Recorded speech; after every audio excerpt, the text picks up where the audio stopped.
আসসালামু আলাইকুম, আমি মোস্তাফিজুর রহমান।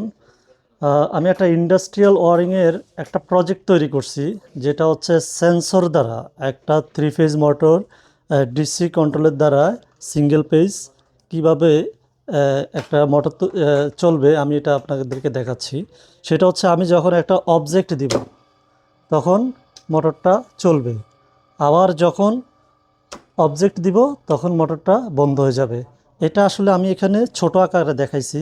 এটা বিভিন্ন কলকারখানায় অথবা হচ্ছে বিভিন্ন বড় বড় ফ্যাক্টরিতে আপনার এই জিনিসগুলো আরও বিশাল আকৃতিতে দেখানো হয়। তবে বিশেষ করে এটা হচ্ছে লিফটে লিফটে আমরা সচরাচর যখন আমরা ক্লোজ হই, তখন যখন বাধা সৃষ্টি হয় তখন কিন্তু লিফটটা খুলে যায়। আবার যখন আমরা লিফটে ঢুকি তখন দেখা গেছে এটা ক্লোজ হয়ে যায়। তো সবাইকে অসংখ্য ধন্যবাদ গ্লোরিয়াস অটোমেশন থেকে। এখানে হচ্ছে অভিজ্ঞ শিক্ষক দ্বারা এবং ডায়োগ্রাম, যেটা হচ্ছে মেইন একটা ইস্যু, এটা হচ্ছে ডায়োগ্রাম দ্বারা, সরাসরি ডায়োগ্রাম দ্বারা এবং অভিজ্ঞ শিক্ষক দ্বারা এখানে কোর্সটি করা হয়। যাদের দরকার বা কোর্সটি যদি প্রয়োজন হয়, আপনারা সরাসরি আসতে পারেন, দেখতে পারেন। দেখার পর প্রয়োজনে ভালো লাগলে আপনারা কোর্সে ভর্তি হতে পারেন।